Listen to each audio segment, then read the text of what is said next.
Hello, my name is Jamie and welcome back to my YouTube channel.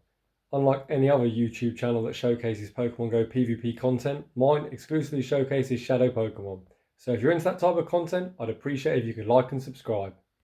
So let's get into today's video. In today's video, we will be discussing the top PvP picks for Shadow Pokemon in the Master League.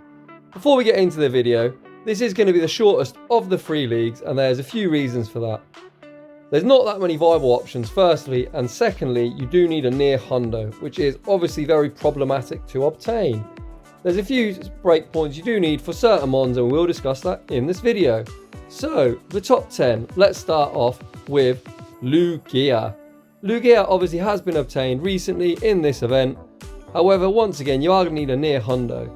It is simmed worse than the non-shadow, however, Brandon Tan did showcase it, and the extra damage from Dragon Tail and Sky Attack was really nice, and you can't always trust the sim. So if you've got near hundo, I would recommend investing in this.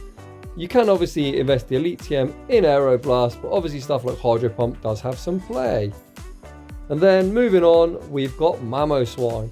Mamoswine is an absolute monster in both Premier and Open formats, and of course Classic. Stuff like Dragonite with a double weakness to Ice will get one-shot by the Avalanche. And obviously Garchomp as well, which is also double weak to Ice due to its ground dragon typing. And you've obviously got that coverage move of Bulldoze, but once again, this one is super squishy, so you are going to need near hundo. That is why I've held off on maxing out mine. Then we've got Dragonite, an absolute staple in both the Premier Cup and the Master League, Classic and Open. You're going to want to run either Dragon Breath or Dragon Tail. I prefer Dragon Breath as I do like one-turn moves. So then if you want to switch out to try and save your shields when you got a Shadow Mon, you can do that more easily. And then you've got Mewtwo. I run Mewtwo with Ice Beam, and the reason for that is when you got stuff such as your Veltal running around, you are going to want to be able to hit back. If you're on the double legacy moveset, you are walled, and that Ice Beam is a really nice nuke. It obviously can near one-shot stuff like Garchomp and Dragonite, well, actually does one-shot them. So it's a really nice coverage move, and you can just go straight Psy Strike on opposing Mewtwo's as it takes only 2 to KO. Next, you've got Swampert.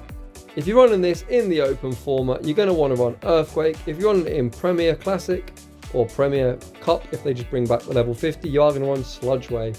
Because all the matchups in Premier without the legendaries such as Metagross and Magnezone, you can beat straight Hydro Cannon, and you're going to want that sludge coverage for the flyers such as Dragonite, Togekiss and Gyarados. Next, we got Machamp. Simmed really poorly, it's ranked outside of the 50, but in the Master League Classic, what a monster. You can guarantee almost every team has a steel type, and Machamp dominates both Dialga, Melmetal and Excadrill. As you can see here, I personally recommend running Stone Edge, because that Stone Edge nuke near one-shot stuff like Dragonite and Togekiss, Rock Slide doesn't quite make do. So now we've got Snorlax. You can see mine is best buddy. You can see the IVs on the screen, 15, 12, 15. You're going to want a 13 defense for that bulk point against Dragon Breath users. So if you've got less than a 13, if you've got a 12 like me, you are going to have to equip it as a best buddy. Now we've got Metagross. Once again, an absolute monster. You are going to want a 15 attack so you can reach a bullet punch break point against Dragonite. So if you play Premier Cup, you're going to see that quite often.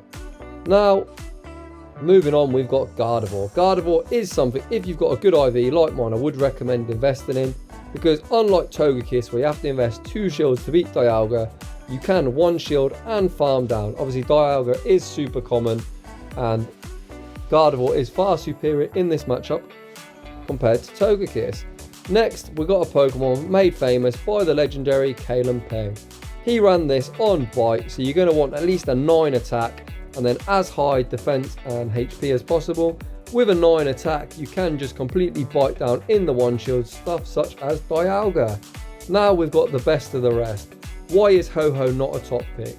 Well, that would be because the Shadow, with its 20% less defense, cannot tank a Rock Slide with the subsequent Thunder Shocks from Melmetal, and it can't even tank a Rock Slide with the subsequent Mud Shots from Excadrill. And they're both super common, so that would be more of a fun spice pick, not something I'd recommend. Then we got Shadow Hariyama. I've tried to run this in Master League Classic. It wasn't really great because its lack of stat product does provide it with some problems. You can't actually get to back-to-back close combat against Dialga. However, in Premier Cup, where there's a less bulky Pokemon and without the legendaries, it does have some play. So it is a tier 2 pick, but it is fun. Next, we got Magnezone. Why is Magnezone not a top pick? There's two main reasons.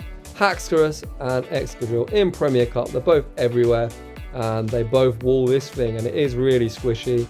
Again, Swampert, you can't do anything, so it is a fun pick, but not something I personally would recommend prioritising. Next, moving on into the last Pokemon of the video. This is a really fun, spicy pick. You've got Electivire. It does beat Metagross, as you are obviously resisting the bullet punches. You can nuke stuff, obviously with that wild charge. Stuff such as Gyarados, which is really common. You're going to one-shot. Togekiss, you're near one-shot. The Ice Punch coverage is nice for Garchomp and Dragonite, but again, its lack of bulk is really problematic. So, like I said, a much shorter video. If you are going to invest in Shadows for the Master League, you do really want to get as near to a hundo as possible. Some of the key ones are Snorlax, you want at least a 13 defense. Metagross, you want to try and get a 15 attack for that bullet punch breakpoint. And then Tyranitar, you want at least a 9 attack. So if you enjoy this type of content, I'd really appreciate if you smash that like button. If you're new to the channel, consider subscribing, and I will see you all in the next one.